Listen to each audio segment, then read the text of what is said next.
In a startup's life cycle, there's so many changes. Everything is in flux. Absolutely. So And people change too. yeah, definitely. And I think in the startup period, there's a honeymoon phase as well. Yeah. And then when you're growing, the challenges are different. The relationship has to evolve at Yeah. the same time, right? But tell me more about like how did you deal with that? Like when there was a change happening, or one person was not feeling aligned, or like both people were not feeling aligned, one person may be more frustrated. How did you communicate that, and how did you address that issue? Not well. Not well. No, I don't think so. My co-founder on Moz was my mom, Jillian. Yeah, I wanted to bring that up because Yeah. that's something we don't really see very No. often. Like, tell me a little more also about that. Like, how does that work, being co-founders with your mom? Yeah, I think mom and son is probably the least common startup combination. I think that's very, very unusual. And that being said, I've talked to a lot of people who have started businesses with family members, parents, children, siblings, spouses, and I think that there is universally a lot of complexity around mixing those kinds of relationships and trying to make a business work with someone whom you have a long-standing personal relationship. It can be good.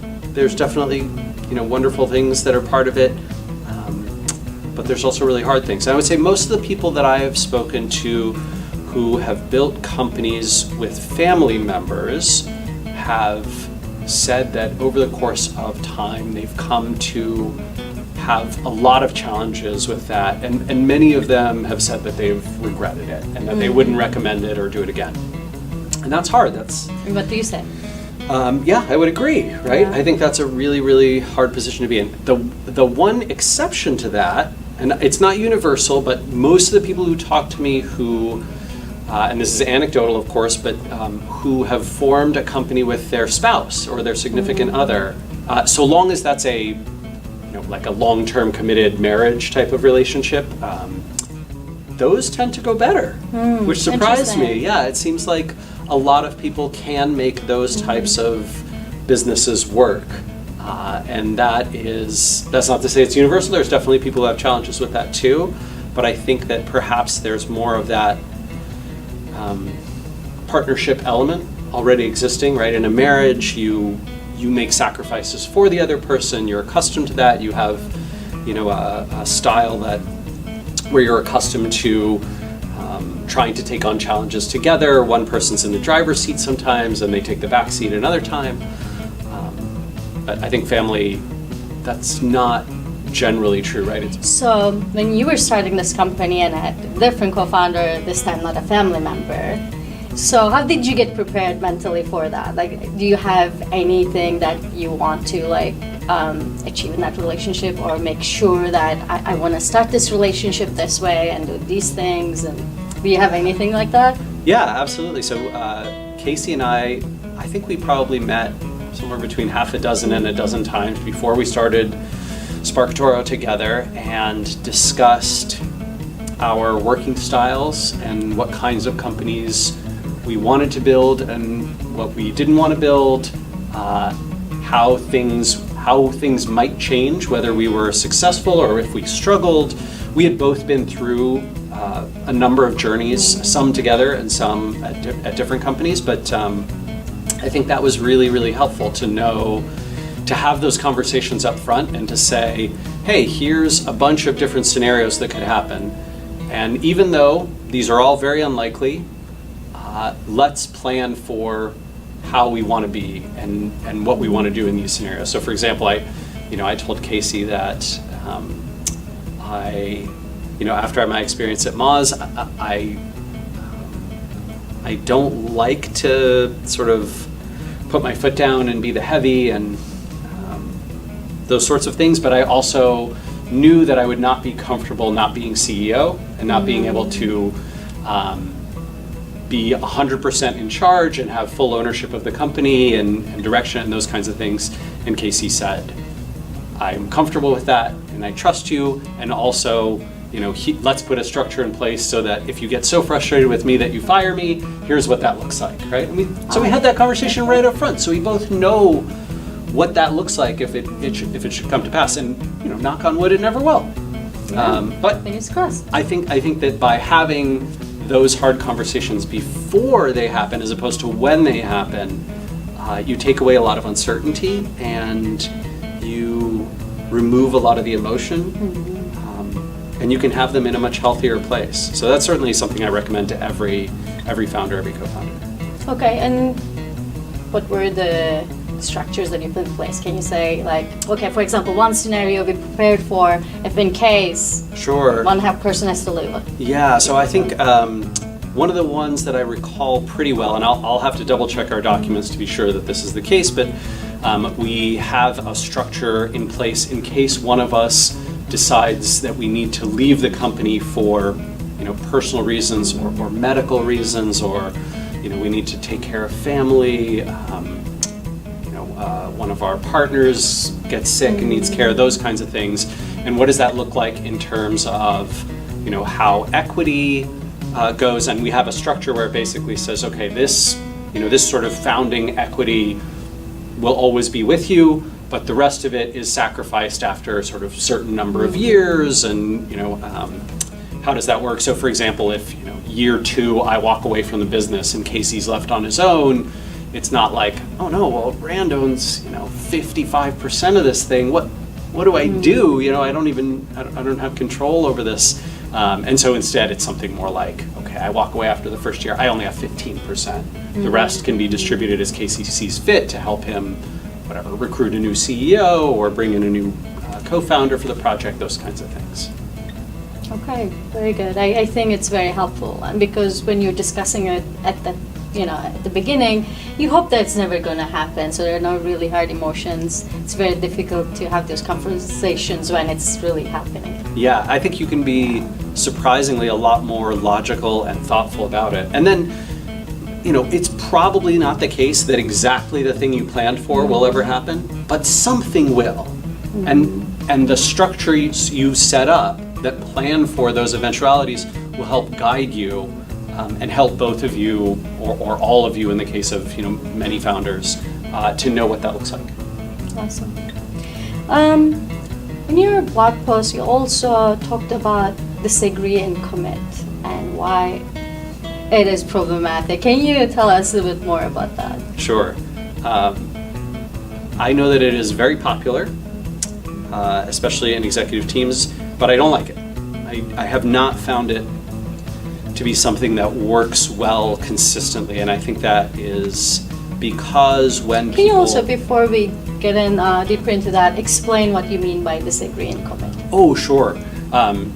So let's say you and I and the rest of our executive team, we're all part of a company, and we have a meeting where we decide our new product roadmap, what we're going to build for 2019, and I'm the CEO maybe, and so I make the decision that we're going to do X, and you think it's a bad idea, you argue against it, you bring up some compelling points, and I overrule those points and say, we're doing it anyway, I need you to disagree with me, but commit to this path anyway. And my experience is, while that is a very popular way of sort of, closing down the rest of the conversation and just saying, hey, we're doing the thing that I said we're doing.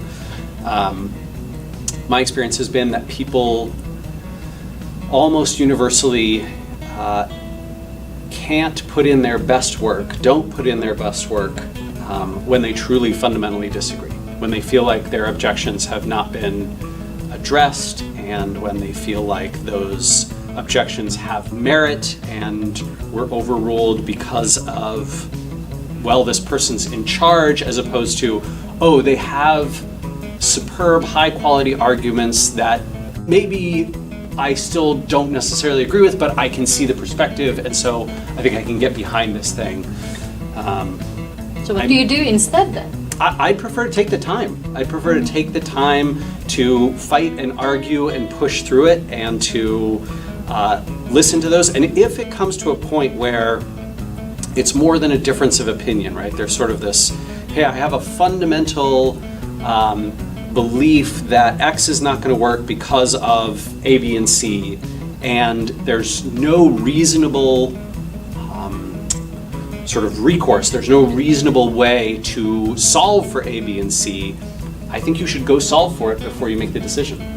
I think you should actually go invest that time, especially as things get bigger and more complex. I think when you're very small, what you can say is, well, we don't really have time and energy to do multiple things, so we've got to take a best guess, and then we're going to know by this date if it doesn't work, and we're going to do the next, we'll go move on to some other idea. And I think that can also work fine, but establishing those parameters and structures works well too.